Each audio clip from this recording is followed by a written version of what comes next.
Data mu izina rya Yesu ndongeye kugushima kubw'iyo opportunité yo kuvuga ijambo ryawe. Mana ndagomba umuntu wese yumva ibi biganiro ushobora kumukorako. Mana atari wowe ukoze k'abana bawe ivyo tokora vyose vyo bimfa gusa. Ndasaba ngo Mana iri jambo rishobore gupenetra risépare Mana l'âme et l'esprit. Mana rishike dans les profondeurs bwihishije n'ivyo umuntu yoba yaragerageje kuzika muri we ariko bikimugirako efe kugira ngo umubohore umuruhure. Ndasaba ngo Mana uwo wese yavivye igikomere cahoje umukize mw'izina rya Yesu. Ndatura ugukira mw'izina rya Yesu. Mana n'uwo yagize ingwara fizike zivuye kuri ico gikomere, ndasaba une touche surnaturelle. Mana umukoreko mu buryo budasanzwe kandi umukize icago ciwe mw'izina rya Yesu ndabisaba, amen. Mwaramutse abandi nabo mwiriwe, nizere ko meze neza. Ndabahaye ikaze muri Baho ibiganiro mutegurirwa na Nathalie na Olivier. Nizere yuko biriko birabafasha. Hari benshi bariko baratwandikira, hari abatugira ama audio, hari abariko barafasha mu buryo bumwe canke ubundi, hari abariko baravuga bati nukuri vyaratumye dushobora kwitahura. Hari ama reaction amwe twahora tugira maze dushobora kwitahura. Nanje hariyo araza kwimenya uwo wanyandikiye hama ndavuga ni wow nsubiye kugutahura, hari ikintu ntari bwatahure kuri wewe mugabo ciye ndacumva. Donc nukuri Imana biciye mu gutahura iraruhura abantu benshi. Burya ijambo ry'Imana riratwereka yuko Satani aganza mu mwiza. C'est le roi des ténèbres, c'est le seigneur des ténèbres. Ngo n'umwami aganza mu mwiza bambe. Hama rero iyo jambo umwiza ijambo bakoresha mu Giheburayo ni naryo rifise même racine nk'ijambo bakoresha kugira bavuge ukutamenya canke ignorance. Abantu baje bishwe no kutamenya, kuko mu kutamenya hari umwiza. Mu mwiza ni Satani aganza. Rero iyo umuntu agize ubumenyi, iyo ahishuriwe umuco watse maze Satani akabura ububasha mu buzima bwacu. Rero kaze mubandanye mubipartage n'abandi bene data. Hari igihe utazi kumbure ico wosanga umuhaye canke ico vyamukorera mu buzima bwo mugenzi wawe canke inshuti yawe. Rero Imana ihezagira ababandanya babikora, kandi turashimira Imana mu vyo iriko irakora hagati y'abantu bayo. Nagomba kuba Nathalie nawe abaramutse. Ndasubiye kubaramutsa nukuri. Ndashimiye abantu bose bamaze iminsi batwandikira, basubiye kugwira cyane muri iki gihe turiko turavuga ivyerekeye ibikomere vyo mu mushaha. Bene da nukuri natwe bwira tumudusura kurimbura bushasha nkuko twabibabwiye, ugasanga hari ivyo twirengagije, hari aho twakomeretse buhoro canke cane, bituma umenga tuci dutegezwa kuja imbere y'Imana tutirega Mana ndibonye nditaho. Bibiliya nta kintu kiryoshe nko kwimenya, kuko hari igihe tuzazanirwa n'ico turi.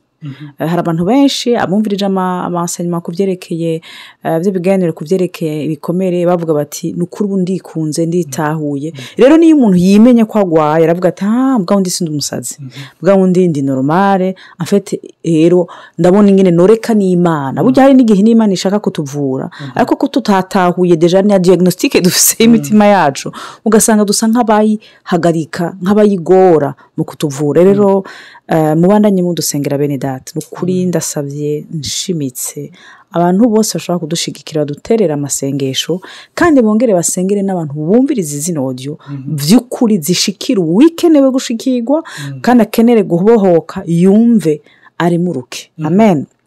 Rero twako tukibana tukivuga kuvyerekeye iki gice c'igikomere cyo gutabwa.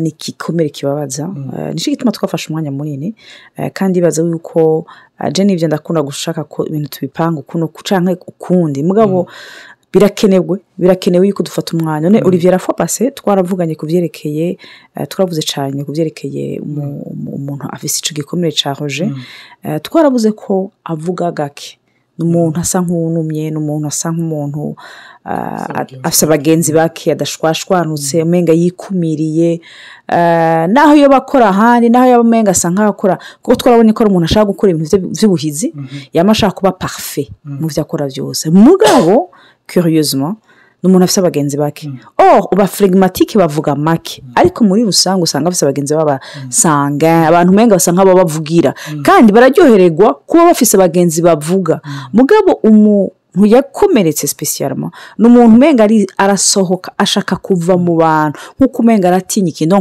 afise cakini twita le masque de fuyant none wotubwira iki par exemple kuri ico kintu kubera iki avuga make kubera iki afise abagenzi bake ndakunda cyane imigani y'abarundi burya hari rimwe na rimwe uri kurayumviriza uruvuga rimwe na rimwe je ndibwira yuko harimwo ubwenge bw'ijuru kuko hariyo nk'umugani bavuga ngo ufise umutwe muto awurinda uruguma paraporo y'ico kibazo warubajije umuntu yatawe yabaye rejeté muri we yumva yuko utoduka asigaranye natuzigame kugira nato ntibadusambure canke ntibatonone aha rero nagomba no kugira klende cyangwa kugira kantu mbwiye abavyeyi ndazi yuko abavyeyi cyane cyane aba melancholique canke abakorerike hari gihe rimwe na rimwe bariko bararera abana bakeneye perfection ugasanga rimwe na rimwe ntibariko barashimana effort y'umwana ariko aragira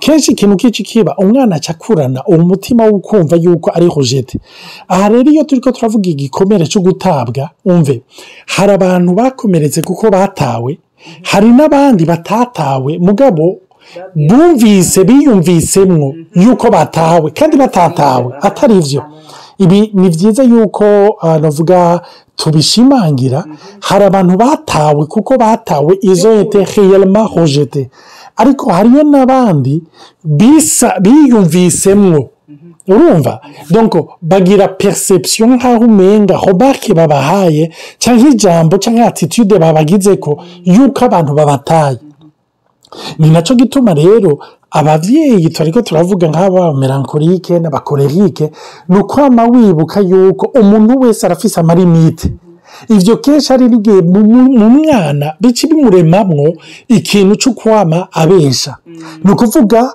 comme iyo perfection azi yuko adashobora kuyishikako ife ensemble cyangwa agerageza kukwereka yuko iyo perfection yayishitseko nico gituma rero rimwe na rimwe uca usanga uhuye n'abantu umenga ni nk'umuyescro iyo ataparvenya kuguhunga acagerageza kukuryoshya kugira kumbure ushobore kumukunda cyangwa ushobore kumwemera yarakaciyemo mugabo igituma bagira abagenzi bake nk'uko wari kuravuga twavuze ufise umutwe muto awurinda ikiguma ni ukuvuga ari ahantu kubera ico gikomere avuga akibabaye atinya yuko asubira kukibamo abarundi ntibavuge ngo igiti ntigikukora mu jisho kabiri aravuga ati sinsubira kuba rejeté rero igituma mba rejeté igituma ntabwa ni ukubera mba nahuye n'abantu rero kugira sinsubire gutabwa fopa yuko mpura n'abantu ikindi naco igituma yikumira kubera mwibuke mu gihe ariko turavuga ibintu bigaragaza umuntu yakomerekeje muri ubwo buryo bwo gutabwa n'umuntu uwamutaye ofete umenga arometa en question son existence ukubaho kwiwe icari rero n'umuntu ashika n'igihe akibaza yuko kubaho kwiwe nikosa swati imana yarihenze kumurema canke urumva n'abavyeyi baramweretse yuko batamugonvye baje par accident canke umuvyeyi we bamufashe ku nguvu canke bari biteze umuhungu aza umukobwa n'ibindi donc yumva yuko mu kubaho kwiwe umenga hariyo gasopo nico gituma rero ni gute jewe mu kubaho kwanje harimo gasopo noja mu bantu kandi ntabereyeho kubaho muruvi gene ari ikintu gikomeye cyane abo bantu rero satani arabatera cyane akabaha solution yitwa gute yitwa hunga udashoboye guhunga uburyo bwiza bwo guhunga iyahuri utarashika no kwiyahura uvuga make kuko kenshi iyo uvuze make bikurinda guterana ingorane kubera iki kuko burya nkuko wigeze kubivuga muri audio heruka afite ahantu uhezagiriwe niho ufise chance yo gukomerekera Aussi rero mumenye ko umuntu wese ntitwaremwe kugira tugume twenyene ntitwaremwe kugira ngo ntitube en societe ntushobora kubaho utabana n'abantu ntibikunda rero abo bantu baca bategerageza gukaya univers barimwo bonyene bagerageza kuba suffisant autosuffisant indépendant bashaka kubaho bavuga ati ngira ni yaranje kugira ntihagire ikintu na kimwe dependa ku mwana w'umuntu ati barambabaje akavuga ati je sinshaka kuba naif nta kwasama mu yandi majambo agomba kuba alpha na omega ubuzima bwiwe absolument donc n'umuntu avuga ati ntibikunda je sinshobora kuba rero nivyo ukubabara kurahari mbwe yiri kuragira izo hayakshi bisigura ko uko gukomereka kwawe kutarakira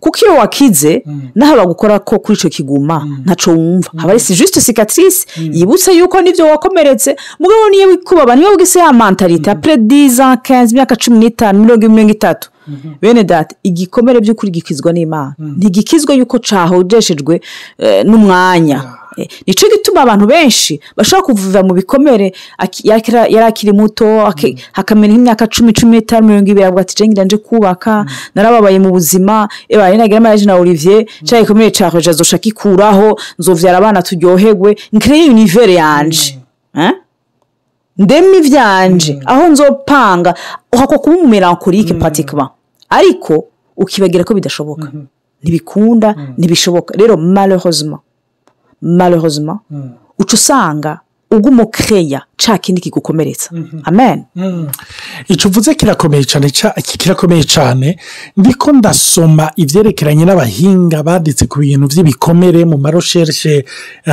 twagiye turagira hariyo aho bavuga yuko kenshi hari abavyeyi bakomeretse iyo bageze kuvyara mu mutwe inconscient yuko yumva yuko umenga avyaye umuntu nukuvuga yiremeye umuntu atazomuhojeta sivyo nukuvuga abandi bose barantaye abandi bose baranyeretse ko ntabereye kubaho ubu ndiremeye umuntu azonkombra ndiremeye umuntu atazompeba cyane no muri aya masosiyete yo hanze abantu usanga nk'abagore baciye mu buzima bugoye cyane babonye abavyeyi babo base bakubita banyina bati ubu ndashobora kuvyara umwana nkibeshaho atamugabo abahari ico ni symptome yerekane ko yakomeretse cyane urumva rero amaze kuvyara uwo mwana yumva yuko nakantu kiwe mugabo propriété privée ariko ntiyibuka yuko uwo muntu aremwe